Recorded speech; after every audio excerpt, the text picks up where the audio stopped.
I'm a touch late for this one, but welcome back to Full Build Friday. This week, I'm catching up with a recently released character for League of Legends, the latest addition to their ever-overburdened roster, Yunara, the Unbroken Faith. The time has come to prune the tree. With her being a relative newcomer to the league, you might not be in the know when it comes to her character. But, fortunately for you, we're going to cover that by looking at some build goals.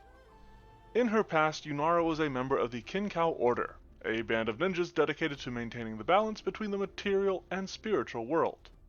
She was drawn into a fight against powerful demonic figures known as Darkin, and in the course of combating these corruptors, she became trapped in the spirit realm. She's since returned and does so as a ranged marksman within League, who fights by launching floating metal balls at people that she calls Aeon Erna.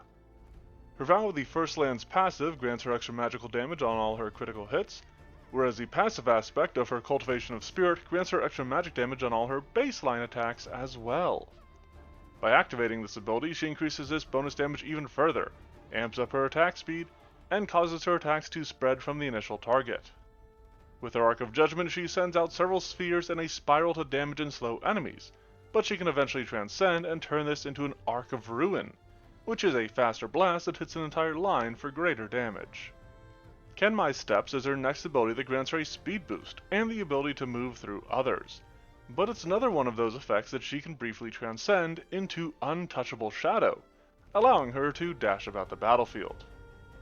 As hinted at already, her final ability is Transcend Oneself, which grants her the buff of her first ability for the full duration of her ultimate, and transcends her other two abilities into new forms.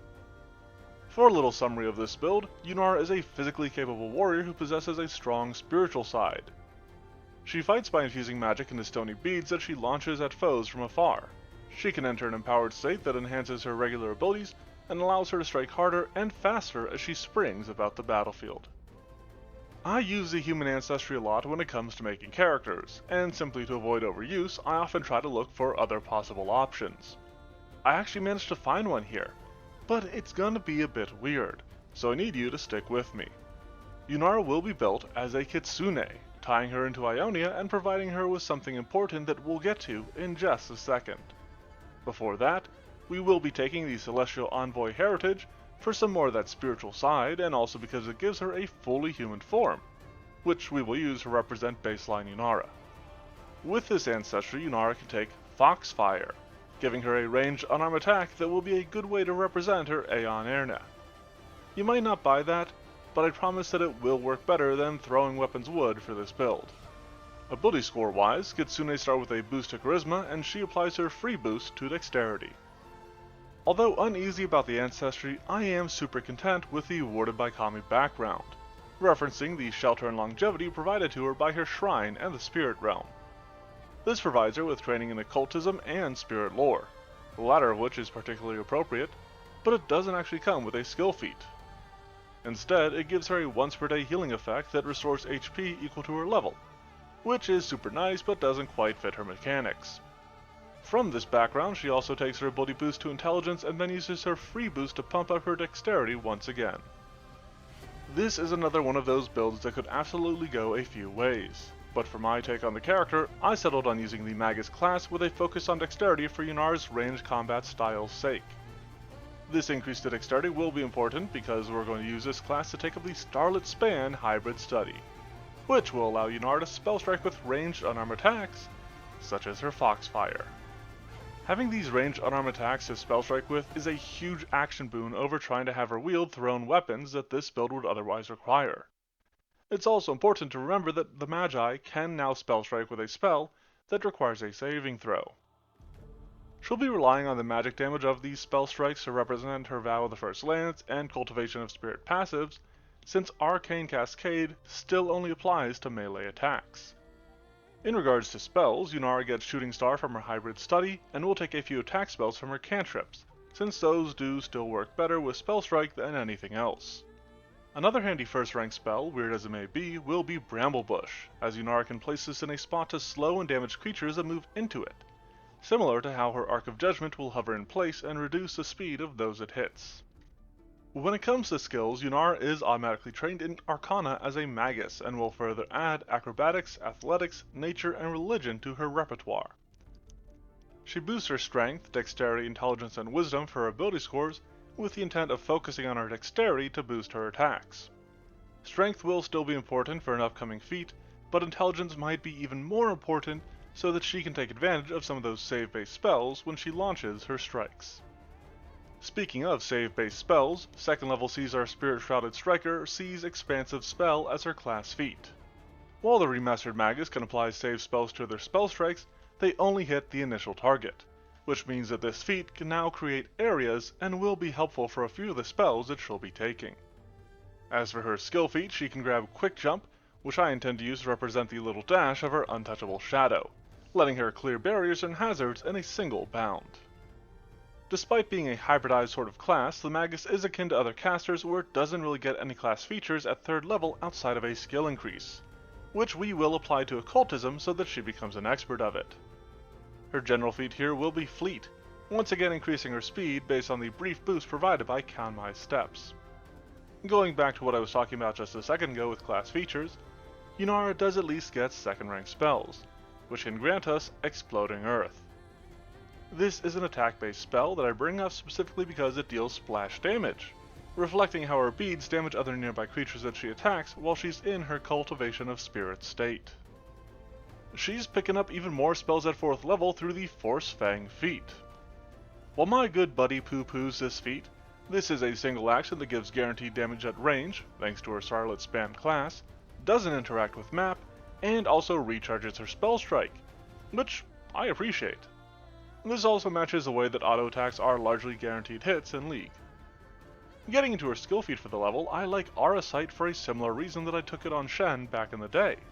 It's her seeing to the spirit of the being that she is regarding, sort of what like Shen showed Akali in the Lesson cinematic. That brings us to 5th level, which starts off with ability boost to Strength, Dexterity, Intelligence, and Wisdom. Through this boost to Intelligence, Yunara becomes trained in Society, and also increases her Athletics to Expert Proficiency. As for her other class features, she becomes an expert with both her weapons and her reflex saving throws. I have her taking the Star Orb Ancestry here.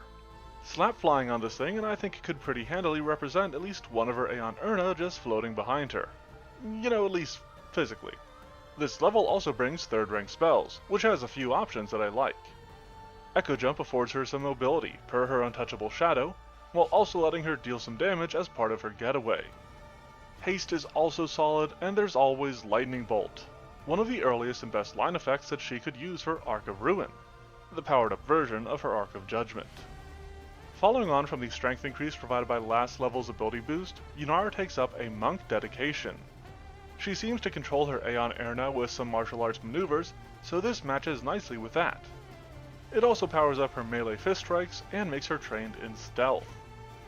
However, she'll be going for Powerful Leap as her skill feat, based on her athletic skill and letting her bound further as part of her Untouchable Shadow.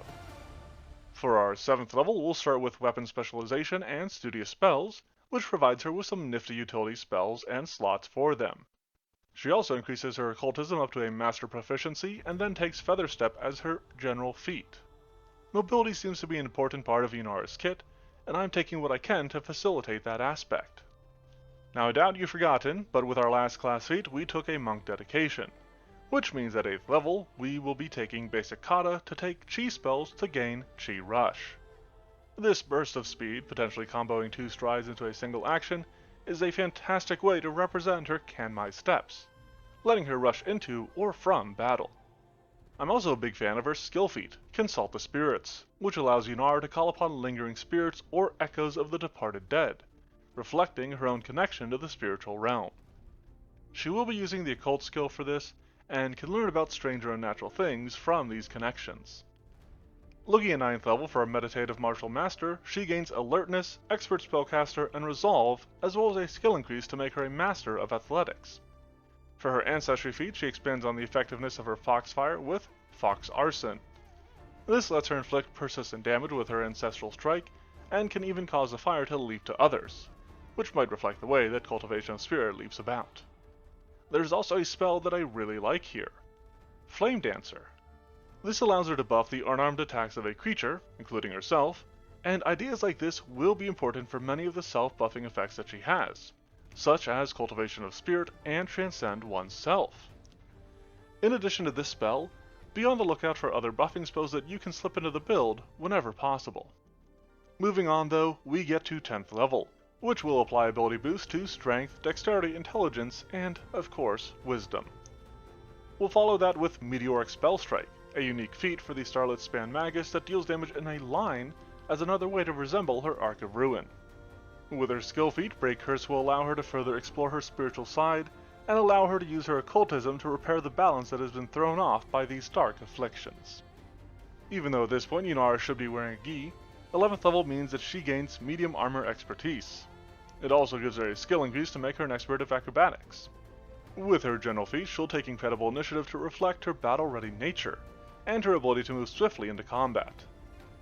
From our leading lady's last level, I mentioned her using a gi, which is important to note for her Monk Moves feat at 12th level. This offers a nifty little boost to speed, which is inspired by the enhanced speed of her Kanmai steps. And befitting that speed boost, she also takes Water Sprint as her skill feat, so that she can race fast enough to cross over bodies of water, though she has to keep moving in a straight line for this to properly work. Lucky level 13 means that Yunara achieves Weapon Mastery and becomes a master in acrobatics. Then, in part so that she can actually use her Star Orb's innate surge, I have her taking Killing Stone as her ancestry feat. Cloud Kill has been renamed to Toxic Cloud with a remaster, and doesn't resemble any of her actual spells, but it is used to make the most of her kit that we've built thus far. Speaking of spells though, Yunara can take Telekinetic Bombardment at this level, which can create another line effect inspired by her Arc of Ruin. This build likely could have used the Haste spell previously to this point, but level 14 lets her pick up Hasted Assault. This is more limited than Haste is since the extra action can only be used to make strikes, but it is only a single action and recharges her spell strikes. Plus it's a focus spell. More importantly though, this attack speed increase resembles the empowered state of her Cultivation of Spirit. Her skill feat, Kip Up, also fits into providing her with more actions on her turn, fitting with the idea of her being able to hasten herself whether through her movement speed of Kanmai's steps, or the attack speed of her Cultivation of Spirit. With Yunara's 15th level, she'll take ability boost to Strength, Dexterity, Constitution, and Intelligence. She'll become a Juggernaut and gain greater weapon specialization, and also become a legend in Occultism. She slots in Toughness as her general feat simply because it will help her survive in the midst of combat, which is somewhere she doesn't usually want to be. For our Stone-slinging Striker's sweet 16th level, she'll use Advanced Kata to finally take Wild Wind's Initiate. This grants her another focus spell, but importantly, it's one that allows her to enter a stance that gives her a significantly more powerful ranged unarmed attack, which notably has longer range, greater damage, and the Agile trait. While this confers mechanical benefits to the build, we lean a bit more flavor-wise with the common-centered skill feat, which references her training within the Kinkow Order that are all about order and balance, including within oneself. A mix of martial might and magic comes in at 17th level with the Master Spellcaster class feature and Medium Armor Mastery. On top of this, she gets a skill increase that will apply to athletics to make her a legend of it. She can gain some more innate spells with Kitsune Spell Mysteries, which have a range of options that she can swap out on a daily basis. Continuing on the topic of spells, she uses Cantrip Expansion at 18th level so that she has more cantrips to her name, which really are the bread and butter of the Magus class, given their otherwise limited spell slots. She follows on her athletics increase with Cloud Jump, allowing her to bound incredible distances thanks to the enhanced speed that we've built into her. Her final class feature is Double Strike, potentially preserving her prestidigitations between rounds, and she also gets a skill increase to acrobatics, finalizing her as a legend of it. Meanwhile, her general feat is Canny Acumen. She uses this to increase her reflex saves to master proficiency, since she has a heavier focus on dexterity and the like rather than constitution and fortitude that the Magus instead focuses on. Getting into our last level, Yunara takes her final ability boost to dexterity, intelligence, wisdom, and charisma. Through this intelligence increase, she is provided with training in medicine. Class feat wise, we'll take Supreme Spell Strike, since it makes her permanently quickened per the increased attack speed afforded by her Cultivation of Spirit. You could take this opportunity to have her retrain Hastened Assault at this point, and look for whatever else strikes your fancy. I'm personally a fan of Runic Compression, but others might suit your style better. To finish off her skill feats, she takes Bizarre Magic, inspired by the magic that she likely learned within the Spirit Realm, gaining spells outside of human understanding. For those of you looking to play Yunara in a game of Pathfinder 2nd Edition, keep in mind that she is meant to be a ranged combatant who strikes from afar, which could let her take advantage of bigger burst spells through Expansive Spell Strike. She's going to want to take whatever boosts and buffs that she can, which is pretty standard for a Magi, a class that I know to spend 2 or 3 rounds buffing before they leap into the fight, which I also like for Yunara herself given her kit. You'll still want to stick to her spell attacks unless she has the crowd to take advantage of her save spells, likely making the most of her cantrips until you find that perfect moment to strike. For using Yunara in a free Archetype game, Monk is an obviously handy pick, but I want to suggest another casting class Archetype. Perhaps something with access to the Occult list, which has access to both Flame Dancer and Heroism, as well as a whole range of other buffing spells. If you're going this route, you don't necessarily need to rely on something that makes use of her intelligence, as you'll mainly want buffing spells and the like from these picks and doesn't have to worry about their DCs as much. Is your faith in the build we put together founded or faltering? Let's review and find out for sure. Yunara the Unbroken Faith is a Celestial Envoy Kitsune Magus with a Starlit Span hybrid study and a Warded by Kami background. The intent is for this to represent her history in the spiritual realm, which she further explores through her association with feats such as Archetype and Consult the Spirits. Her Magus class itself explores her more martial side, with Starlit Span letting her launch magically infused strikes from afar. For these attacks with her Aeon Urna, we'll start by relying on her Foxfire Ancestry feat, before eventually switching to Wind Crash unarmed attacks, which function just a bit better. When it comes to her actual abilities in representing them, the Magus is going to rely on spell striking with cantrips to create the passive effects of both her Vow of the First Lands and her Cultivation of Spirit. Haste or Hasted Assault provide her with the extra attack speed from activating the latter of these two abilities, whereas the splash damage of it will come from launching Exploding Earth spell strikes. She can create the damaging and slowing effects of her Arc of Judgment with Bramblebush of all things, but there are likely similar spells that can fill this effect, just as there are many line spells that fit her Arc of Ruin, such as Lightning Bolt, Telekinetic Bombardment, and the Meteoric Spell Strike feat. Delving into the Monk gives us the speed increase for Kenmai's Steps, and also lets her grab Chi Rush, but for actually passing through people, she'll have to take advantage of her high acrobatics and just tumble through them. The dash of her Untouchable Shadow could be covered by Quick Jump and the related jumping feats, but I also made sure to grab some spells that facilitate it as well, such as Echo Jump. This leaves her Transcend Oneself, which mainly changes her abilities and extends her buffs, all things that we've covered already. I would keep on the lookout for buffing spells such as those already mentioned throughout this build, and use them to supercharge Yunara. This stone-slinging spiritualist sends spells spiraling into Stertor's suspects while supersizing on substantial self-support, until her strikes shake snow-shrouded sierras and split the seething seas. Let me know what you think of this build and what other sorts of builds you'd like to see in a comment. If you like what you see here and want more, be sure to leave a like and then subscribe to the channel. You can also check out the blog, which is linked below along with the Twitter and Discord. Thanks for watching and have a fantastic Friday. I see. You must be maidenless.